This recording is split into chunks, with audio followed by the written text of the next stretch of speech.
The Malaysia Airlines flight with 239 people on board, including 4 Americans, has gone missing.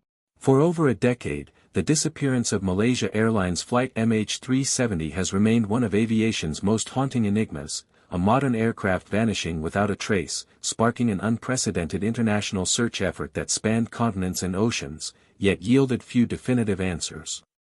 While the official inquiry ran through the usual channels of radar tracking, satellite imagery analysis, and ocean drift modeling, some think we might have been searching in the wrong direction altogether.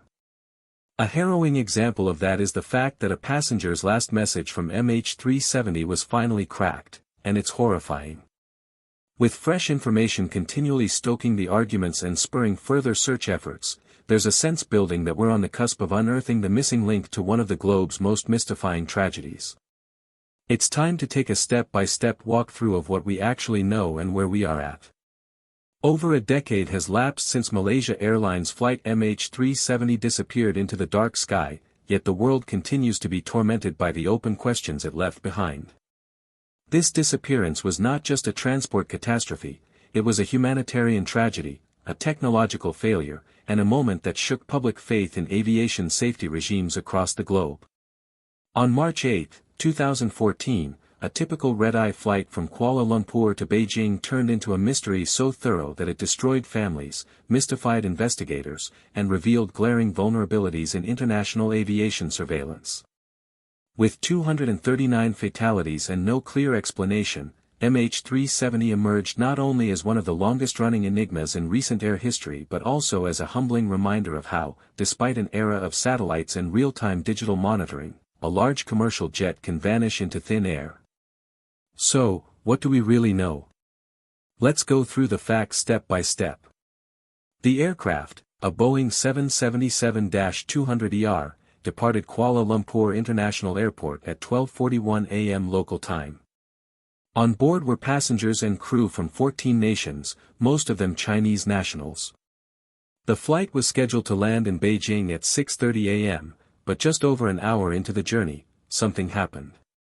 At 1:19 a.m., Captain Zahari Ahmad Shah radioed what would be the last known transmission from the cockpit to air traffic control: "Good night, Malaysian 370. A few moments later, at 1:21 a.m., the transponder, the equipment that enables civilian radar to pick up the plane, was manually switched off close to the Iguri waypoint, a critical handover point between Malaysian and Vietnamese airspace. Then something even more bizarre: the plane suddenly flew off track, curving back over the Malay Peninsula and flying over the Andaman Sea.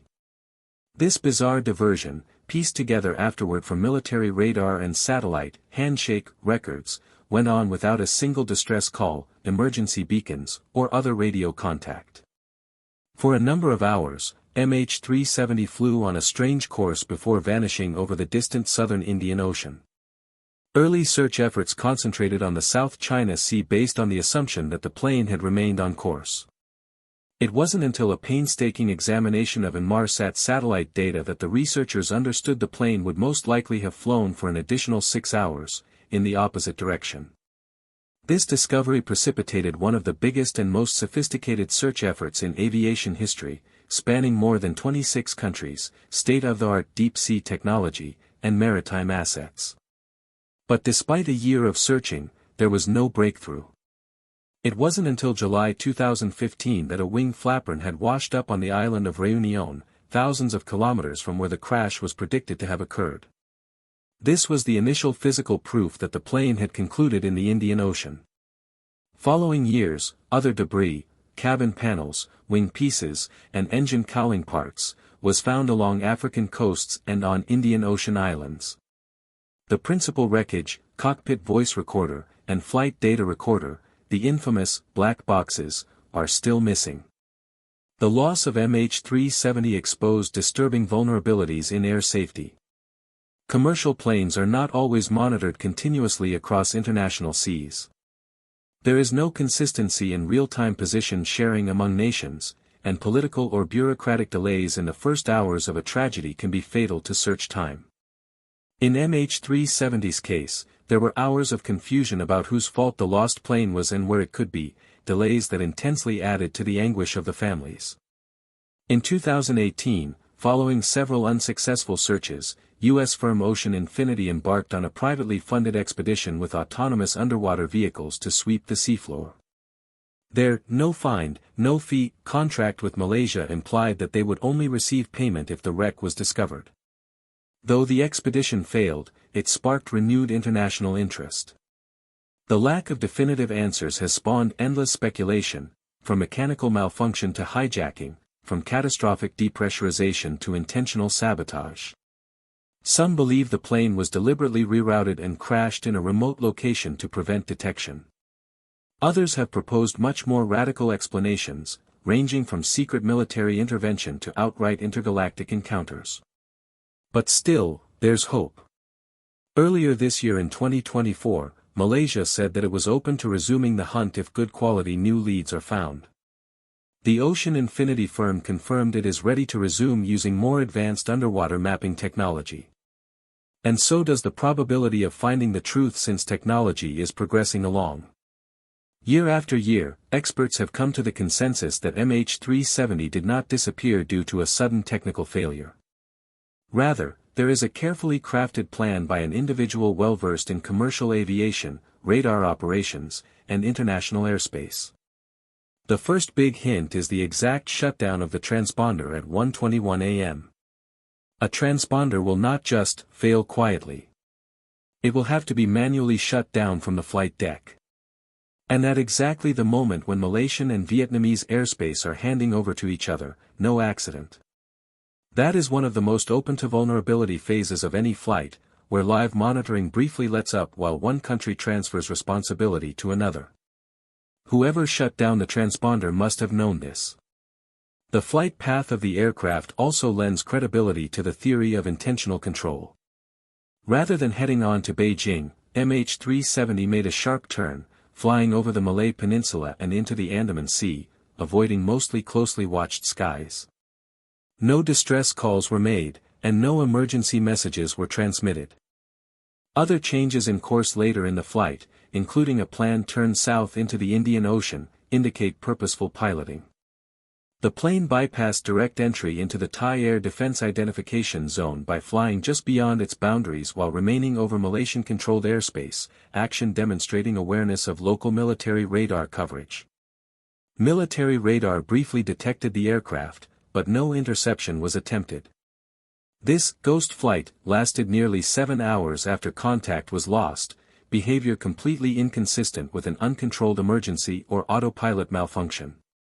The conclusion? Someone was in control of MH370 until the end. Whether it was a hijacker, a rogue pilot, or a covert operation, it was not an accident. The plane's last flight into one of the most remote ocean areas on the planet made it virtually impossible to find.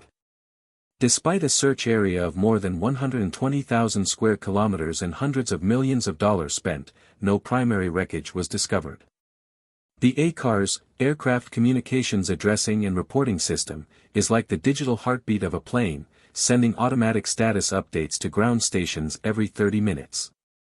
MH370's final ACARS message went out at 1:07 a.m. The next one, due at 1:37 a.m., never came. This was not a random malfunction. ACARS does not shut down without intentional interference or total electrical failure. But the plane kept flying for hours, eliminating the possibility of full power loss. ACARS and the transponder are independent, so each had to be independently disabled. Shutting off ACARS completely is not an easy cockpit procedure. It normally involves going into the avionics bay under the cockpit, a compartment inaccessible to passengers. Oddly, at about 2:25 a.m., MH370 SATCOM system came back online and started sending regular hourly handshakes to the Inmarsat satellite system, but still, no voice communication and no distress calls were made. This selective resurrection provided just enough electronic crumb trails for detectives to calculate the trajectory of the plane, generating the so-called seventh arc search zone far out in the southern Indian Ocean. Following the 2:25 a.m. login, 6 additional handshakes were registered, at 3:41, 4:41, 5:41, 6:41, 7:41, and then 8:19 a.m. This final ping probably took place minutes before the airplane was out of fuel. Their interpretation of these signals, with both timing and Doppler shift information, reduced the potential flight trajectories to two, an Asian northern route, and a south route into the Indian Ocean. The southern route became the accepted hypothesis after correlation with known flight patterns. The fact that MH370 stayed aloft for close to 7 hours following the loss of contact eliminates any catastrophic accident. The flight was piloted, but by whom, and why, is one of the greatest enigmas of the modern era. The final satellite handshake, recorded at 8:19 a.m., is perhaps the most indicative and evocative of them all. This last ping was not among the regular hourly transmissions, rather, this was a partial handshake that occurred outside of schedule. Inmarsat specialists concluded that this out-of-schedule signal was likely the result of the plane's SATCOM system trying to re-establish connection after power interruption. Within the context of the final moments of the flight, this power interruption was very likely a consequence of running out of fuel. When a Boeing 777's engines burn out because it has run out of fuel, the plane will momentarily lose electrical power. Within a split second, the plane's auxiliary power unit, which is housed in the tail, will automatically switch on, bringing back partial electrical systems, such as SATCOM. It was this emergency start that probably caused that final handshake. Within minutes, the plane would have begun an unpowered glide before slamming into the distant southern Indian Ocean. In the absence of a controlled ditching, a Boeing 777 impacting the sea at high speed would break apart on impact, spreading debris across an enormous distance and depositing the main fuselage on the ocean bed, possibly several kilometers down. This kind of explosive conclusion would account for the lack of any large, intact chunks of wreckage ever having been found. With the enormity of a Boeing 777, one cannot imagine it disappearing without a single witness in an era with satellites and radar. However, the southern Indian Ocean is arguably the most isolated and least tracked area on the globe. Commercial air travel does not traverse this area, and shipping lanes are few. It is not extended southward by military radar in neighboring countries far enough to reach the space where MH370 is assumed to have crashed. Even satellites have limitations. Although they scan the Earth continuously, they are not taking a continuous photograph of every square kilometer. They take discrete pictures at regular intervals, so a rapidly moving target such as an airplane can pass through undetected if it occurs between passes. The hunt for MH370 was the costliest and most technologically sophisticated in aviation history. Phase 1, led by the Australian Transport Safety Bureau, ATSB, scanned a total area of about 120,000 square kilometers of ocean floor. Side-scan sonar, underwater robots, and deep-towed gear to map the seafloor at depths of more than 6,000 meters were all employed by search ships. After years of toil, the primary wreckage had not been found. Perhaps the most infuriating for the search teams has been the geology of the southern Indian Ocean. The ocean floor here is anything but level, it is a mountainous, craggy landscape full of deep trenches, ridges, and volcanic outcroppings. The wreckage could just as easily be buried in a canyon or buried under shifting sediments and be invisible even to the most advanced sonar searches. Ocean Infinity's 2018 search built upon earlier effort, employing a line of autonomous underwater vehicles able to conduct independent operations and sweep broad expanses more quickly than towed systems. Theirs did not succeed, though, even with strong confidence in their areas of search.